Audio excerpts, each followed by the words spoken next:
सख़्ती शहादत जी मिलियो ई मल्हार, ज़रूर नाहे यज़ीद खे इहो इश्क जो आसार।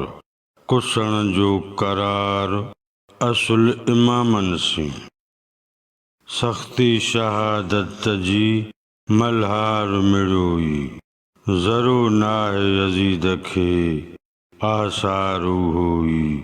कुसण हो कोई असुल इमामन सी, सख़्ती शहादत जी नसोरोई नाज़, रिंद परूड़न राज कज़िए करबला जो।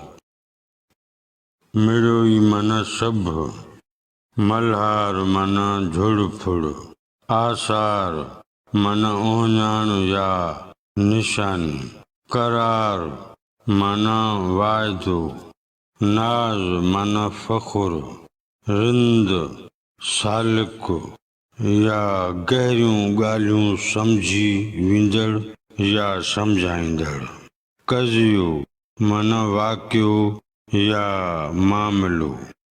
टिन्ही बैतनि जे सिटुनि मिसरनि जी जुदा जुदा सम्झाणी। सख़्ती शहादत जी मिलियो ई मल्हार, शहादत जी सख़्ती ईअं आहे जीअं झुड़ाली मुंद जी झुड़ फुड़। ज़रूर नाहे यज़ीद खे इहो इश्क जो आसार, यज़ीद खे थोरी बि सुध कान्हे, ही त इश्क जो आसार आहे।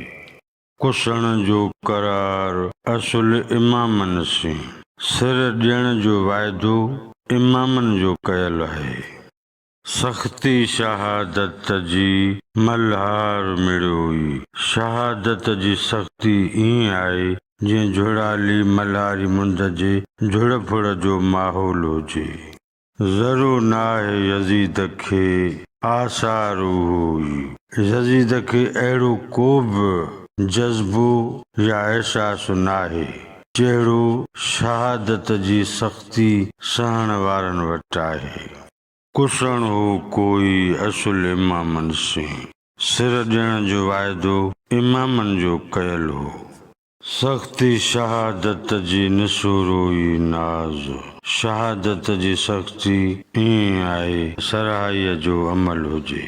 रिंद परूड़न राज़ कज़िए करबला जो, जेके ॻाल्हियुनि जूं गहरायूं सम्झण वारा माण्हू आहिनि उहे ई करबला जे वाक़िए खे सम्झी सघनि था। टिन्ही बैतनि जो मजमूई मतिलब ऐं मफ़हूम। नमरूद हज़रत इब्राहिम अलैहिस्सलाम जन खे आराह में उछलाए ख़ुशियूं करण लॻो हो। हक़ीक़त में हीअं थियो जो अलाह साईं आराह खे हज़रत इब्राहिम अलैहिस्सलाम लाइ थधो करे छॾियो हो। ज़ाहिरी मंज़र हीअं हो त नमरूद सोचियो त हुन हज़रत इब्राहिम अलैहिस्सलाम जन खे साड़े छॾियो, जॾहिं त हज़रत इब्राहिम अलैहिस्सलाम लुत्फ़ रहमत ऐं राहत सां सलामत रहियो। लतीफ़ साईं बैत में अहिड़ी ॻाल्हि करे थो। सख़्ती शहादत जी मिलियो ई मल्हार, ज़रूर नाहे यज़ीद खे इहो इश्क जो आसार। कुसण जो करार असुल इमामन सी, सख़्ती शहादत जी मल्हार मिलियो ई, ज़रूर नाहे यज़ीद खे आसार उहो ई। कुसण हो कोई असुल इमामन सी, सख़्ती शहादत जी नसोरोई नाज़, रिंद परूड़न राज कज़िए करबला जो। बेशक शहादत माणींदड़ शहीदनि जा रब वटि रुतबा वॾा आहिनि। शहीद रब जी रज़ा ते राज़ी रहंदे पंहिंजे सिर जी क़ुर्बानी ॾींदा आहिनि। शहीद शहादत माणण दौरान बज़ाहिर वॾी सख़्तीअ मां गुज़रंदे नज़र ईंदा आहिनि, हालांकि शहीदनि जे लाइ उहा महल मल्हारी झोड़ाले मुंद जे माहौल जहिड़ी हूंदी आहे। यज़ीद ठल्हो हो।